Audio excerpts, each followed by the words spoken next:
तो जय हिंद प्यारे साथियों, अगर आप भी क्लास 10th में हैं और अपना एग्ज़ाम 2026 में अपना बोर्ड एग्ज़ाम देने वाले हैं तो आपके लिए वीडियो काफ़ी ज़्यादा इंपॉर्टेंट वाला, बिकॉज इस वीडियो में हम देखने वाले हैं क्लास 10th यानी कि साइंस का क्वेश्चन बैंक के ऑब्जेक्टिव, जो कि टॉप 30 ऑब्जेक्टिव होने वाला है। और मैं आप सभी को बता दूं, यहाँ से क्वेश्चन आपको 100% जो है एग्ज़ाम में यहाँ से 30 को में से आपको 2 से 3 अंक का या फिर 5 अंक का देखने को मिल सकता है। इसलिए वीडियो को शुरू से लेकर अंत तक देखिएगा।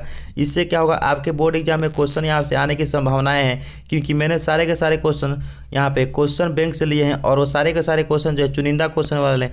और आप सभी को, जैसे कि आप सभी को पता है कि बिहार बोर्ड जो है हर साल जो है क्वेश्चन बैंक को क्वेश्चन को जो है बार बार जो है रिडायरेक्ट पूछता है, ठीक ना। इसलिए आप लोग वीडियो को शुरू से लेकर अंत तक देखिएगा। पहले क्वेश्चन की तरफ चलते हैं। पहला क्वेश्चन क्या रहेगा, किसी माध्यम में प्रकाश की चाल 2 × 10⁸ है तो माध्यम का अपवर्तनांक क्या होगा। तो इसके लिए फार्मूला होता है, आप लोग माध्यम का अपवर्तनांक इक्वल टू होता है निर्वात में प्रकाश की चाल और बाटा में आपको यहाँ पे माध्यम की प्रकाश की चाल। तो जब आप निर्वात की प्रकाश की चाल कितना होता है तो 3 × 10⁸ यहाँ पे होता है और अपॉन में आप इसको डाल दीजिएगा और जब इसको आप कटाइएगा तो इससे ख़त्म हो जाएगा और इससे भाग दीजिएगा आप, तो आपका इसका राइट आंसर जो होगा ना वो 1.5 आ जाएगा, ठीक ना। यानी 3 का 3 का अगर 2 से कटाइएगा तो कितना आएगा, 1.5 हो जाएगा। तो इसलिए ऑप्शन नंबर बी इसका राइट आंसर हो जाएगा, ठीक है। चलिए 2 नंबर क्वेश्चन की तरफ चलते हैं। दूसरा नंबर क्वेश्चन क्या रहेगा, किसी निम्नलिखित में से किसका उपयोग यहाँ पे लेंस के लिए नहीं किया जाता है, यानी किसका उपयोग जो है लेंस बनाने के लिए नहीं किया जाता है। तो मैं आप सभी को बता दूँ यहाँ पे, तो यहाँ पे कांच का भी जो आपका लेंस बनाने के लिए उपयोग होता है और पानी का भी जो है कांच बनाने के लिए उपयोग होता है। कांच का भी यहाँ पे होता है और हवा का भी होता है, लेकिन यहाँ पे पारा का उपयोग जो है आपको कांच बनाने के लिए नहीं किया जाता है। तो इसलिए ऑप्शन नंबर सी आपका यहाँ पे राइट आंसर हो जाएगा, ठीक है। चलिए अगले क्वेश्चन की तरफ चलते हैं। किस वस्तु का प्रतिबिंब नेत्र के किस भाग पर बनता है। किसी वस्तु का प्रतिबिंब यहाँ पे किसी हो जाएगा, ठीक ना, किसी वस्तु का हो जाएगा, ठीक है। किसी वस्तु का प्रतिबिंब यहाँ पे नेत्र के किस भाग पे बनता है, तो किसी वस्तु का प्रतिबिंब नेत्र के रेटिना वाले भाग पे बनता है, इसलिए इसका right answer option number B हो जाएगा, ठीक है। चलिए 4 नंबर क्वेश्चन की तरफ चलते हैं। कह रहा है निम्नलिखित पदार्थों में से कौन जो है वो चालक है, यानी कि निम्नलिखित पदार्थों में कौन सा जो है वो चालक है। तो यहाँ पे आपका लोहा जो है वो विद्युत का चालक हो जाता है, तो इसलिए डी ऑप्शन इसका राइट आंसर हो जाएगा, ठीक है। चलिए अगले क्वेश्चन की तरफ चलते हैं। अगला क्वेश्चन है, अवतल दर्पण की फोकस दूरी उसकी वक्रता त्रिज्या की होती है। तो अवतल दर्पण की जो फोकस दूरी होती है उसकी वक्रता त्रिज्या की कितनी होती है, तो उसकी वक्रता त्रिज्या की जो है आधी होती है, यानी फोकस दूरी जो होती है वो उसकी वक्रता त्रिज्या की आधी होती है। इसका फॉर्मूला ये होता है, ठीक है। अपने क्लास में भी अपना ऑफलाइन में पढ़े होंगे, ठीक है। अगले क्वेश्चन की तरफ चलते हैं। अगला क्वेश्चन क्या रखा है, एक उत्तल लेंस 30 सेंटीमीटर फोकस दूरी पर एक वस्तु रखी गई है, तो उसका उतनी दूरी पर वास्तविक प्रतिबिंब बनता है, तो लेंस की फोकस दूरी क्या होगी। तो इसका राइट आंसर जो होगा वो आपका ऑप्शन नंबर सी, यानी कि आधी हो जाती है। अभी हमने जो फार्मूला रखा था उस पर आप इसको रख दीजिएगा और अपनों में 2 कीजिएगा, तो ये आपका राइट आंसर 15 सेंटीमीटर निकाल करके दे देगा, ठीक है। तो 6 का ऑप्शन नंबर सी। अगला क्वेश्चन है, नेत्र लेंस की फोकस दूरी कम हो जाने पर कौन सा दृश्य होता है। यानी कि जब नेत्र लेंस की फोकस दूरी जो है वो कम हो जाती है, तो नेत्र लेंस की फोकस दूरी कम हो जाए या फिर नेत्र लोग गोलक का लंबा हो जाना या मोटा हो जाना, तो ऑप्शन नंबर ए इसका राइट आंसर हो जाएगा, यानी कि निकट दृष्टि दोष हो जाता है, ठीक है। चलिए 8 नंबर क्वेश्चन कह रहा है का यहाँ पे, लघुपथन के समय परिपथ में विद्युत धारा का मान क्या हो जाता है। तो जब भी लघुपथन होता है, यानी कि लघुपथन बोले तो शॉर्ट सर्किट की बात कर रहा है, ठीक ना। तो लघुपथन के समय विद्युत परिपथ में विद्युत धारा का मान जो होता है ना बहुत अधिक हो जाता है, ठीक ना। वो क्या हो जाता है जी, तो बहुत अधिक हो जाता है, तो इसलिए ऑप्शन नंबर सी इसका राइट आंसर हो जाएगा, ठीक है। और हाँ, वीडियो पसंद आ रहा हो तो वीडियो को जरूर लाइक कीजिएगा, अपने दोस्तों में शेयर करते रहिएगा। कह रहे का निम्नलिखित में से कौन सा पद विद्युत परिपथ में विद्युत शक्ति को निरूपित नहीं करता है। तो निम्नलिखित में कौन सा पद जो है वो विद्युत शक्ति मतलब इसका निरूपित नहीं करता है। तो देखिए ओम के नियम से भी ये चीज़ें आपको निकाल कर देता है, ये भी निकाल कर देता है, ये भी निकाल करके देता है, बिकॉज आपको ऑप्शन नंबर बी जो है IR² जो है ये निकाल करके नहीं देता है, तो इसलिए ऑप्शन नंबर बी इसका राइट आंसर हो जाएगा, ठीक है। अगला क्वेश्चन है 10 नंबर, अभिनेत्र लेंस की फोकस दूरी में परिवर्तन किया जाता है।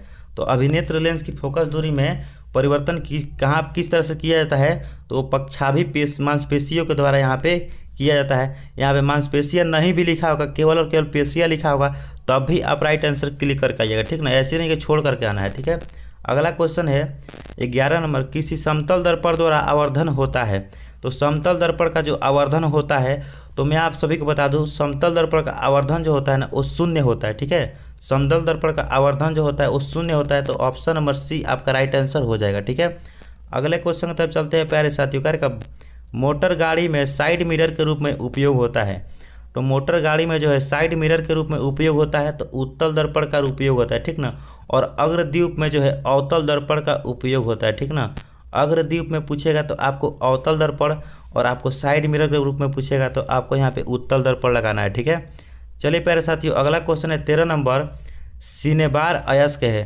तो सिनेबार जो है वो किसका अयस्क है। ठीक ना, तो सिनेबार जो है वो अयस्क के पार्थ का। ठीक ना, तो ऑप्शन नंबर सी इसका राइट आंसर हो जाएगा। ठीक है, चलिए अगले क्वेश्चन की तरफ चलते हैं। अगला क्वेश्चन है यहाँ पे, पेंसिल बनाने में कार्बन के किस अपरूप का उपयोग होता है।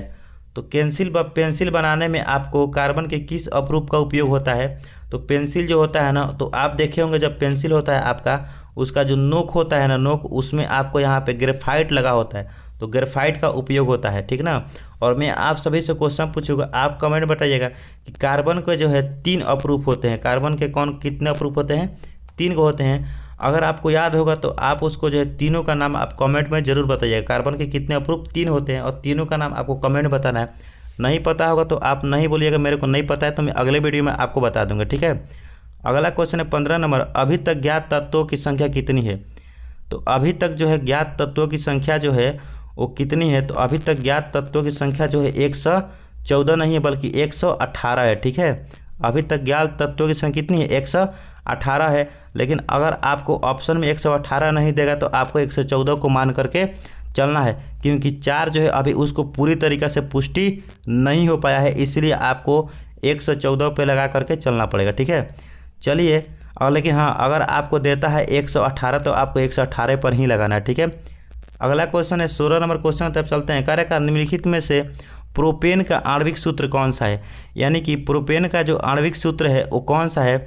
तो मेथ ईथ प्रोपेन कितना होता है, आपको यहाँ पे 3 होता है। ठीक ना, मेथ ईथ और प्रोप, तो आपको 3 होता है। तो देखिए 3 कार्बन किस में दिख रहा है, तो 3 कार्बन आपको यहाँ पे दिख रहा है ऑप्शन नंबर डी में, तो इसलिए ऑप्शन नंबर डी इसका राइट आंसर हो जाएगा। ठीक है, अगला क्वेश्चन तब चलते हैं, हेमेटाइट किसका अयस्क है। तो हेमेटाइट जो है वो किसका अयस्क है। तो हेमेटाइट जो अयस्क है वो किसका है, तो कॉपर का। ठीक है, हेमेटाइट किसका अयस्क है। तो यहाँ पे आपको बता दूं, सॉरी यहाँ पे कॉपर का नहीं होगा बल्कि हेमेटाइट जो है आपको यहाँ पे लोहा का अयस्क है। ठीक ना, तो लोहा का अयस्क, इसलिए ऑप्शन नंबर बी इसका राइट आंसर हो जाएगा। ठीक है, अगला क्वेश्चन की तरफ चलते हैं, लोहा को जिंक से लेपित करने की प्रक्रिया को क्या कहते हैं। तो लोहा को जिंक से लेपित करने की प्रक्रिया को यहाँ पे देखिए, जिंक से लेपित कर रहे हैं, तो जब भी हम जिंक से लेपित करेंगे ना तो उसे हम गैल्वेनीकरण बोलते हैं। ठीक ना, या फिर उसको पानी चढ़ाना भी बोलते हैं, लेकिन उसको गैल्वेनीकरण के नाम से उसको जलाया जाता है। ठीक ना, पानी चढ़ाते हैं लेकिन गैल्वेनीकरण कहते हैं। ठीक ना, तो ऑप्शन नंबर बी की तरफ हम लोग बढ़ेंगे, ऑप्शन नंबर बी, 18 का ऑप्शन नंबर बी। ठीक है, अगला क्वेश्चन है यहाँ पे, इनमें से कौन संतृप्त हाइड्रोकार्बन है। ठीक ना, तो इनमें से जो है वो कौन संतृप्त हाइड्रोकार्बन है। तो प्रोपेन जो होगा आपको संतृप्त हाइड्रोकार्बन है, तो ऑप्शन नंबर ए इसका राइट आंसर हो जाएगा। ठीक है, अगला क्वेश्चन है, किस हाइड्रोकार्बन में द्विबंध होता है। तो किस हाइड्रोकार्बन में जो है वो द्विबंधन होता है। तो किस हाइड्रोकार्बन में जो है यहाँ पे द्विबंधन होता है। तो मैं आप सभी को बता दूं, तो इसका राइट आंसर जो होगा ऑप्शन नंबर ए होगा। नहीं, ऑप्शन नंबर ए नहीं होगा, सॉरी, आपको मैं यहाँ पे बता दूं तो ऑप्शन नंबर आपको यहाँ पे सी हो जाएगा। ठीक है, ऑप्शन नंबर क्या होगा, सी होगा। ठीक है, चलिए अगले क्वेश्चन की तरफ चलते हैं। अगला क्वेश्चन यहाँ पे है, कौन शून्य वर्ग का तत्व है। कौन जो है आपको शून्य वर्ग का तत्व है। तो यहाँ पे आपका राइट आंसर हो जाएगा हीलियम। ठीक ना, हीलियम जो है आपको शून्य वर्ग का तत्व है। अगला क्वेश्चन 22 नंबर, अपचय के उपचार करने के लिए निम्न में किस औषधि का उपयोग होता है। तो अपचय के उपचार के लिए आपको यहाँ पे एंटासिड नामक आपको यहाँ पे एक दवा होता है, उसका प्रयोग किया जाता है। ठीक ना, एंटीसेप्टिक का प्रयोग किया जाता है जिसको बोलते हैं हम लोग एंटासेप्टिक। ठीक ना, ऑप्शन नंबर डी इसका राइट आंसर हो जाएगा, एंटासेप्टिक का प्रयोग करता है। ठीक ना, अगला है 23 नंबर क्वेश्चन, निम्नलिखित में से कौन सा संयोजक यौगिक है। तो कौन सा जो है निम्नलिखित में कौन सा जो है संयोजक यौगिक है।